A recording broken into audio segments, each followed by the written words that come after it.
Is it cold in here? It is.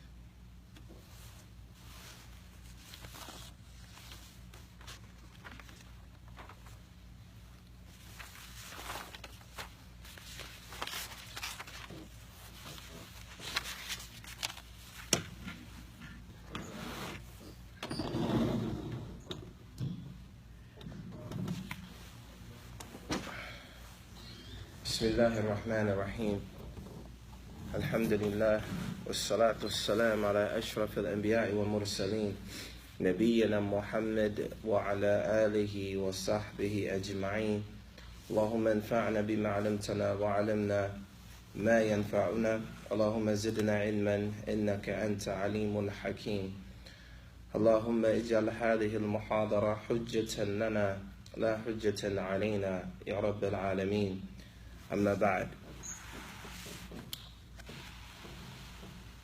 In continuation with the book from Shaykh Abdul Rahman al-Sa'di rahimahullah ta'ala, we reached the point where he has a title was called قوله تعالى قد أفلح المؤمنون.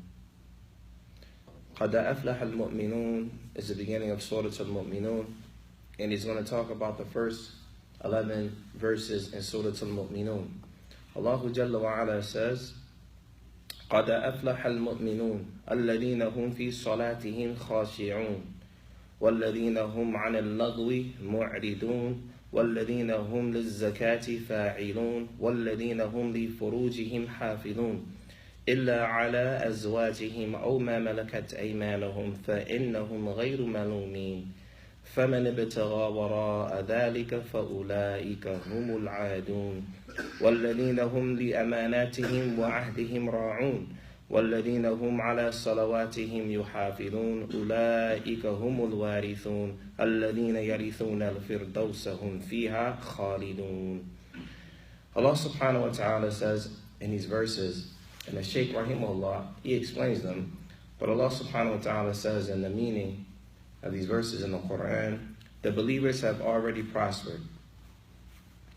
The ones who in their prayer are submissive, and the ones who from idle talk are veering away, and the ones who at giving the zakat are active, and the ones who are preservers of their private parts except for their spouses and what their right hand possesses.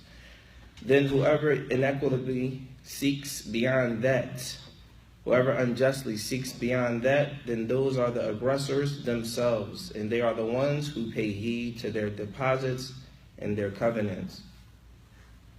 And they are the ones who preserve their prayers. They are those who are inheritors, who will inherit paradise. They are therein eternally abiding. Alright, this is the meaning of what Allah subhanahu wa ta'ala says. And then the Shaykh rahimahullah, he explains the verses here, and he says, فَهَذِهِ صِفَاتَ الثَّمَانِ كُلُّ وَاحِدَةٌ مِّنْهَا تُثْمِرُ الْإِيمَانَ وَتُنَمِّهِ. He said all of these characteristics that Allah subhanahu wa ta'ala mentioned in these verses, from the 8 of them that he mentioned, every last one of them, they tuthmir, yani, they help to grow or increases a person's iman. كَمَا أَنَّهَا مِنْ صِفَاتَ الْإِيمَانِ وَدَاخِلَةٌ فِي التَّفْسِيرِ كَمَا تَقَدَّمَ. And these things here, the words or the things that were mentioned in this verse, they are the descriptions of the people of Iman. The people of Iman, these are some of the characteristics that they possess. And so then the Shaykh rahimahullah, he says, فَحُضُورُ الْقَلْبِ فِي الصَّلَاةِ. So then now he focuses on a person's heart being present in the prayer. A person's heart being present in the prayer. وَكَوْنَ الْمُصَلِّي يُجَاهِدُ نَفْسَهُ عَلَى الْإِسْتِحْضَارِ مَا يَقُولُ وَيَفْعَلُ مِنَ الْقِرَاءَةِ وَالذِّكْرِ وَالدُّعَاءِ فِيهَا ومن القيام والقعود والركوع والسجود من أسباب زيادة الإيمان والنمو. And he says that the heart here, for حضور القلب في الصلاة, that the presence of a person's heart in the salah is important.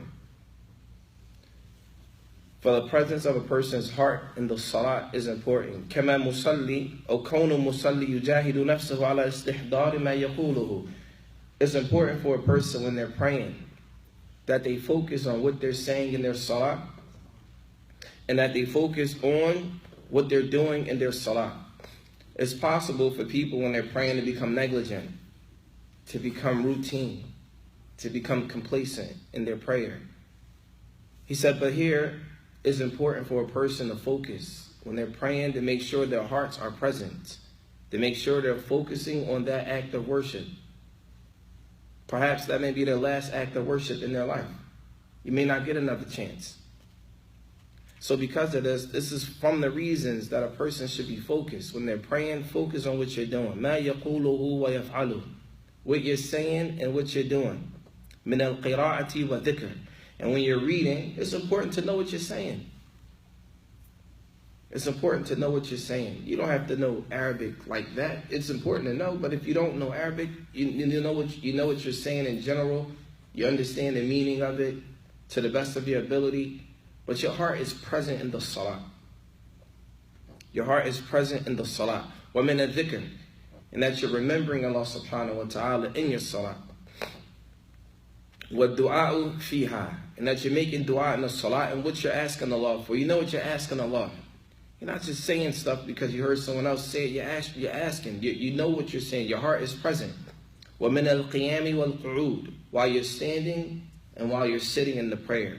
وَالرُّكُوعِ وَالسُّجُودِ. And even when you make ruku' and even when you make sujood, your heart is present. All of those things are from the things that will increase a person's iman. If you remember the title of the book, Shajaratul Iman, the tree of faith. In order for that tree to grow, it has to be planted properly. It has to be planted properly.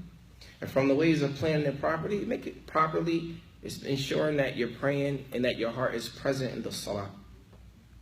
وَتَقَدَّمْ أَنَّ اللَّهَ سَمَّى الصَّلَاةَ إِيمَانًا. And Allah subhanahu wa ta'ala also says that the salah is also iman.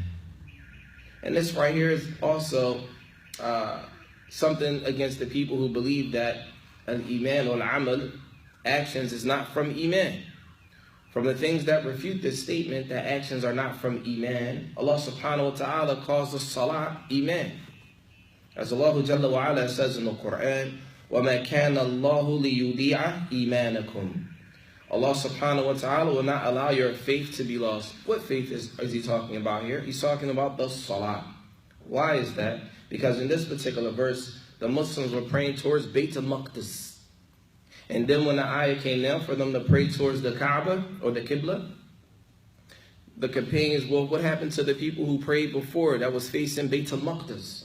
And then this verse was revealed that Allah subhanahu wa ta'ala will not allow their iman to be lost. Yani, their salah. Their salah. طيب. Allah subhanahu wa ta'ala also says, وَأَقِيمُوا الصَّلَاةَ إِنَّ الصَّلَاةَ تَنْهَى عَنَ الْفَحْشَاءِ وَالْمُنْكَرِ وَلَذِكْرُ اللَّهِ أَكْبَرُ. And this verse here is very important. Allah subhanahu wa ta'ala says, establish the prayer, for indeed the salah, it will prevent a person from al-fahsha'i wal-munkar. It will prevent a person from doing illegal acts of immorality. It will prevent a person from doing acts of immorality and munkar and disobedience. And the remembrance of Allah is greater. A person might say, well, I know brothers and sisters that pray all the time and they still do fawahish. Or they still might do things that are not good for a Muslim to do. From fornication to the end of it. We might say, I know brothers that go to clubs.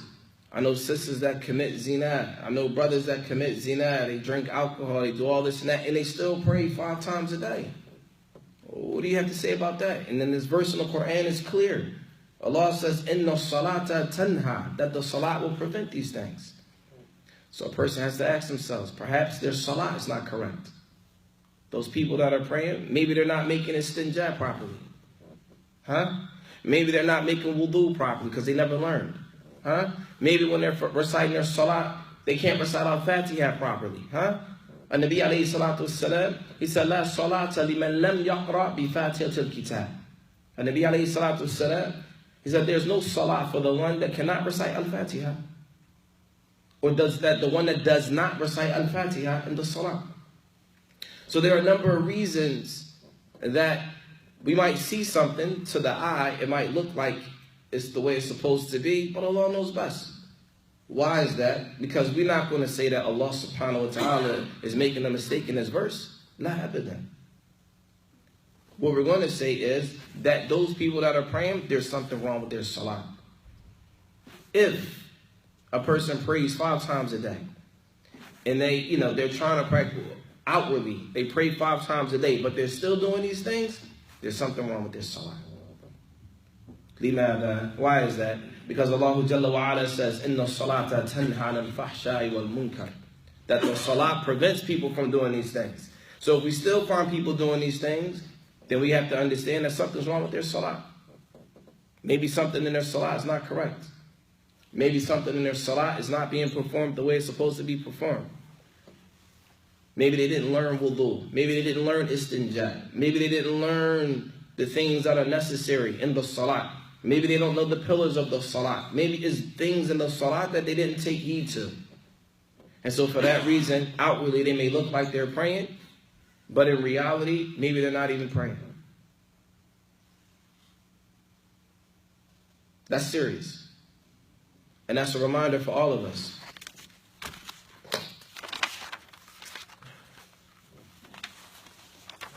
So then the Shaykh Rahimahullah, he mentions, فَهِيَ أَكْبَرُ نَاهٍ عَنْ كُلِّ فَحْشَاءِ وَمُنْكَرْ يُنَافِيَ الْإِيمَانِ.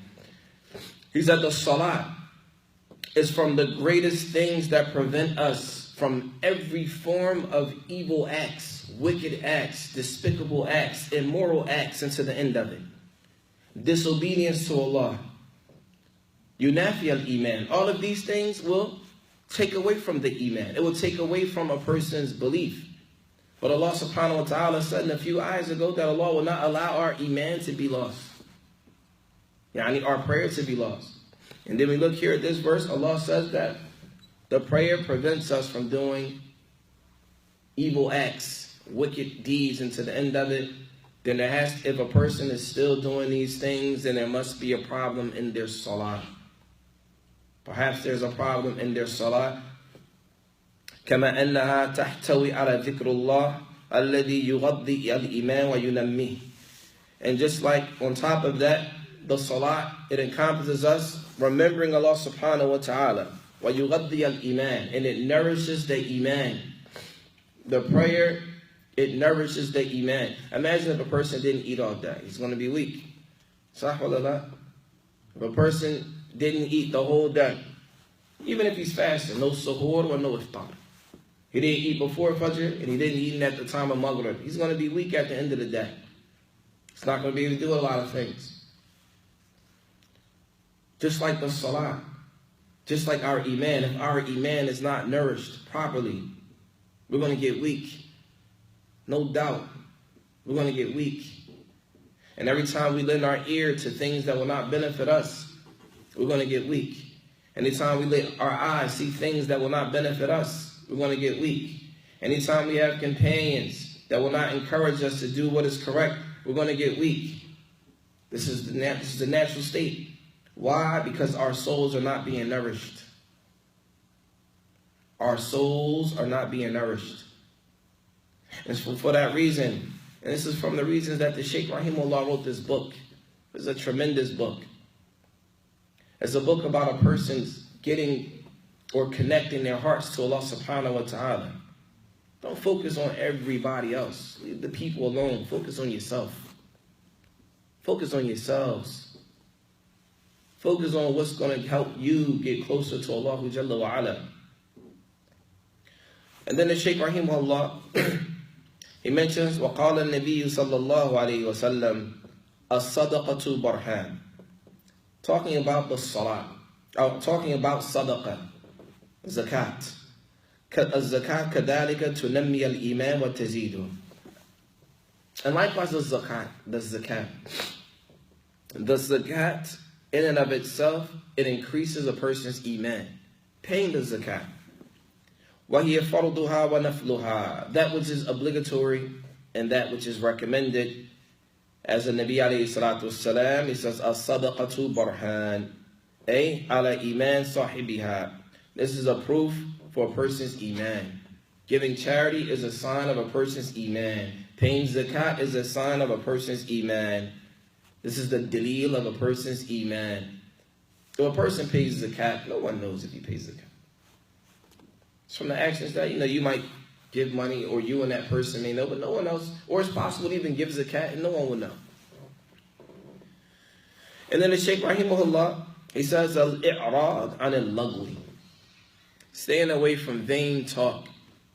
Talk that will not bring you any benefits. Alladhi huwa kullu kalam la khayra fi. When Allah subhanahu wa ta'ala talks about refraining from this type of speech, He said it is every form of speech that there is no khair in it. There's no good in it. Sometimes we may forget that we have angels writing down all of our deeds. The shaitan deceives us. That's part of his job. He comes at us from the front of us, behind us, above us, to the left, to the right. That's his job. And sometimes if our iman is not getting nourished, we're going to forget. He's working 24/7. So as a believer, we got to work 24/7. We got to work on increasing our iman, because if not, the shaitan is always working. That's his job. His job is to take you off your game, if you will. Take you away from what you need to do. Sometimes we lend the ear to wicked speech. In the beginning, you're not trying to hear it. Then after a while, it starts sounding good. Then after a while, you start indulging in it. Then after a while, you forgot to pray. Then after a while, you forgot another song. Then after a while, you go into the clubs. And after a while, you're drinking. And after a while, you don't even know if you're Muslim anymore. Then after a while, you stay away from the masajid. How many people do we know like this? Many. So the Shaykh rahimahullah, الذي هو كل كلام لا خير فيه وكل فعل لا خير فيه. Every statement that there's no good in it, and every action and there's no good in it. بل يقولون الخير ويفعلون. Rather, a person, when they stay away from this evil speech and evil actions, يقولون الخير, that they say that which is good, ويفعلون, and they do that which is good. ويتركون الشر قولا وفعلا, and they stay away from evil statements and action. And y'all brothers and sisters in Al-Islam, don't think that you're stupid. Sometimes some people, they look at themselves like, maybe I don't get it. Evil is clear. An-Nabi alayhi salatu wassalam, he said, al-halal bayyinu wal-haram bayyinu. The things that are halal are clear. It's clear. It's easy to understand and see. And the things that are haram are clear and easy to understand and see. And in between those affairs are things that are mutashabihat, things that are, things that may be ambiguous, things that are not entirely clear. وَلَا يَعْلَمُهُنَّ كَثِيرٌ مِنَ النَّاسِ, and most people don't know. But the reality of it is, for the most part, evil is evil. You can see evil. You can see oppression. You can see things that are not correct. It's clear. Don't think that, maybe it looks this way, but maybe it's really not what I see. No, believe what you see, Ikhwan. What you see, you see a car accident in front of you, well, maybe I didn't really see what I thought I saw. Because that's what happens. I've listened to brothers talk, well, maybe it's not what I really think it is. No, maybe it is. It is what you see. If it doesn't look right, 9 times out of 10, it's not right. Stay away from it. Don't indulge yourselves in it. وَلَا شَكَّ أَنَّهُ مِنَ الْإِيمَانِ يَزْدَادُ بِهِ الْإِيمَانِ وَيُثْمِرُ الْإِيمَانِ. Staying away from evil speech, staying away from evil actions, doing things that are positive, things that will gain you reward in this life and in the next. These are from the things, have no doubt, that will increase your iman, that will increase your connection to Allah subhanahu wa ta'ala. ولهذا كان الصحابة رضي الله تعالى عنهم ومن بعدهم إذا وجدوا غفلة أو تشعث إيمانهم يقول بعضهم لبعض. Now listen to this. The companions of the Prophet عليه الصلاة والسلام, Sometimes they will feel ghafla. Sometimes they will be, not as in tuned as they should be. Right? So they would do things that will help themselves increase in their iman. So they said, some of the companions would say to some of the other companions, they say, Ijlis bina nu'minu sa'a. They sit with us. Let's sit for some time so we can remember Allah. How many of us do that? How many people do you know? Listen, bro, let's just sit down and remember Allah together. Let's just think about Allah. No, I'm not doing that. No, we don't do that. We all too cool for that. We too cool to go to another. Brother, man, let's just sit down and remember Allah for a couple minutes, man. It's rough out here.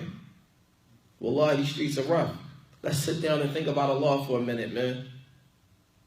How many people do that? The companions used to do that. This is a rough city. Everybody's hard and cold. Sometimes you got to sit down and say, listen, let's just think about Allah, man. Like, really. This is what's going to get me through the day. Some of us are barely holding on. The companions will say, Ijlis bina nu'minu sa'a. Come sit with us so we can believe in Allah for some time. فَيَذْكُرُونَ اللَّهَ وَيَذْكُرُونَ نِعْمَهُ الدِّينِيَّ وَالدُّنْيَوِيَّ. So what did they do? They would sit and remember Allah. And then they would think about the blessings that they have in this dunya and the blessings and the ni'mah of what's going to come in the next life. Sometimes we complain a lot. Sometimes we complain a whole lot. We have problems in our lives. How many times we sit, brother, man, you know what? I'm really thankful that, I'm here in the masjid. I'm thankful that I can even pray to Allah. Well, but I'm struggling. You can't pay your bills, but look at you got kids. Alhamdulillah, be thankful to Allah for that. You got this, you got that. Things are going to get better. Name one person that Allah subhanahu wa ta'ala didn't bring them out of their situation and make it better. Even though you might have struggled for a little bit. That's part of the process. Allah says He's going to test us. If you say you believe, you're going to be tested. Every person's test is going to be different. Some people's test might be a loss of wealth, loss of life, loss of status, this, that, whatever the case may be. Deal with it. It's part of the process. It's part of life. You up today, you down tomorrow. You down tomorrow, you up the next day. This goes in a circle. Everybody's going to have their time. طيب. So then the Shaykh rahimahullah ta'ala, he says, وَكَذَلِكَ الْعِفَّةُ عَنِ الْفَوَاحِشِ خَصُوصًا فَاحِشَةُ الزِّنَا لَا رَيْبَ أَنَّ هَذَا مِنْ أَكْبَرُ عَمَلَاتِ وَعَلَامَاتِ الْإِيمَانِ وَمُنَمِّيَاتِ. From the greatest signs of Iman is that a person stays away from zina. That a person stays away from fornication. From the greatest signs of Iman is that a person stays away from fornication. How can a person be a fornicator and then he pray 5 times a day? That makes sense? No, it doesn't make sense. How is that possible? Maybe something's wrong with their salah. Huh? Maybe something's wrong with their salah. And this is from the greatest signs. A person staying away from zina. There was a time that some of the mashayikh, they told us that you brothers and sisters in America, you may get more reward for what you do as opposed to us here in the Mamlaka. So we would say, why is that? Is that because here, in the Mamlaka, in Mecca, for example, it's difficult to, not that you can't, but it's difficult to do those things that are muharram, like drinking alcohol, getting drugs, committing zina. You got to be strategic, really strategic. If that's what you wanted to do in those places, you have to be really strategic and work really hard to do it.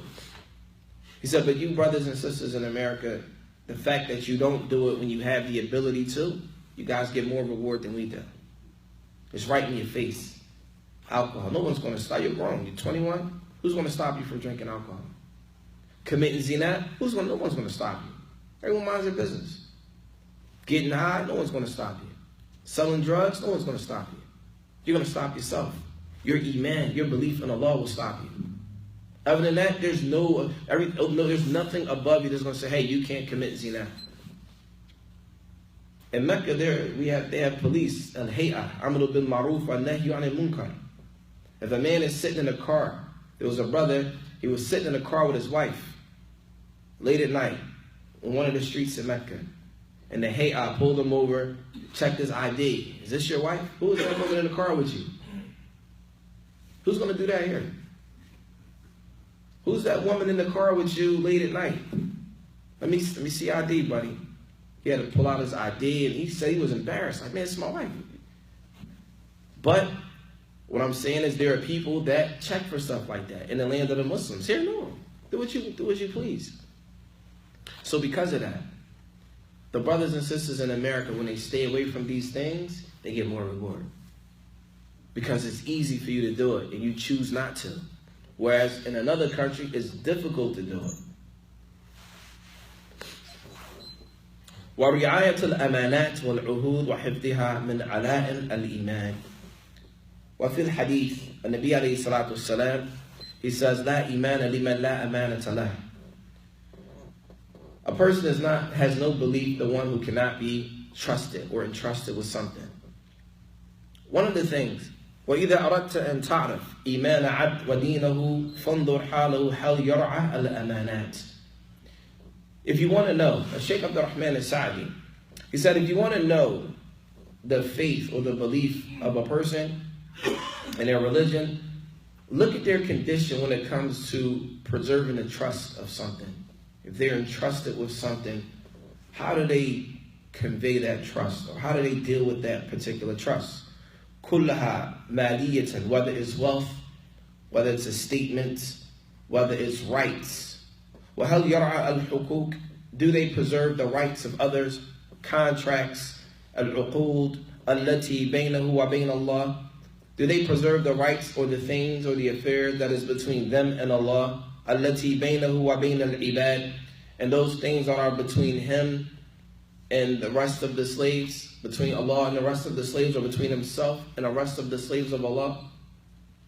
And some of them would even mention, do those people that have been entrusted with Islamic education, do they convey the trust properly? This is an amana. This is an amana to sit and teach Islam.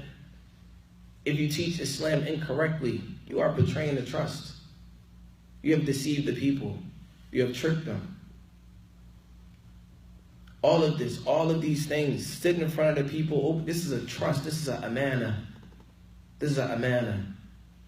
To be able to talk about Allah and His Messenger. To be able or be in a position to convey something about Allah's religion.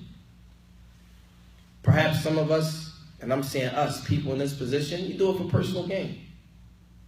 It's real. It's real life. It's real life. People do things for personal gain. People do things to be accepted. People do things for whatever reason. Whoever gets on a microphone is human like everyone else. They have the same trials and tribulations as everyone else. Allah subhanahu wa ta'ala is going to test them like everyone else. Maybe their test might be even greater than everyone else's. But everyone who gets on this microphone or any microphone and talk about Islam, it's a trust. It's an amana. You have ulama in al-Islam, they take their time out and they teach. We've had Mashaykh in Mecca. They said the only reason why we're giving you guys our personal time is because we know you're going back to America. Had it not been for that, we might not have gotten the amount of personal time that we got. In fact, some of our Saudi brothers that study with us, they used to be jealous. How do you guys get to sit with the Mashaykh like that and we can't do that? The way that y'all do. How is that? Why is that? And we didn't understand. And then some of the Mashaykh will tell us, this is because we know that you guys have an amana. This deen is an amana, and you're going back to a place where people don't have Islam like that. This is why you guys get extra, why we're giving you more than we're giving them. And they will say that. وَإِن لَمْ يَكُنْ كَذَلِكَ نَقَصَ مِنْ دِينِهِ وَإِيمَانِهِ بِمِقْدَارٍ وَمَنْ تَقَصَ مِنْ ذَلِكَ. If a person does not do those things that are obligatory, from honoring or conveying a trust, then these are from the things that will take away from a person's iman. If a person is teaching Islam and they're not teaching it correctly, it will take away from their iman. Even to the point a person could start off being upright. As one of the mashayikh would tell us all the time, every single day you have to renew your intentions. Every single day. Every time you want to study, talab al-ilm, yujaddidu niyyatu kullu yawm. A student of knowledge renews his niyyah every day. Every day. You have to renew your intentions every single day. One day you start off mukhlis, sincere for Allah. By the end of the day, it's about you. You want to get yours. The next day you start off about getting yours, you switch it up, and your niyyah changes. And there are statements from some of the Salaf. They would say we started off seeking knowledge for ourselves and we couldn't help but we were overcome and we had to start seeking it for the sake of Allah. This issue here, Ikhwan, of conveying the trust is an amana. It's a trust. We have to honor this trust. وَخَتَمَهَا بِالْمُحَافَظَةِ عَلَى الصَّلَوَاتِ. And then Allah subhanahu wa ta'ala finished off by saying that people have to preserve their prayers ala hududiha, in their proper times, wa huquqiha, and the rights that your salat deserves, wa awqatiha. Wa hududiha, yani doing the things that you're supposed to do in the salat, from the wajibat and the pillars and the arkan, wa awqatiha, in a particular times. إِنَّ مُحَافَظَةَ عَلَى ذَلِكَ بِمَنْزِلَةِ الْمَاءِ الَّذِي يَجْرِي عَلَى بُسْتَانَ الْإِيمَانِ. Allahu Akbar.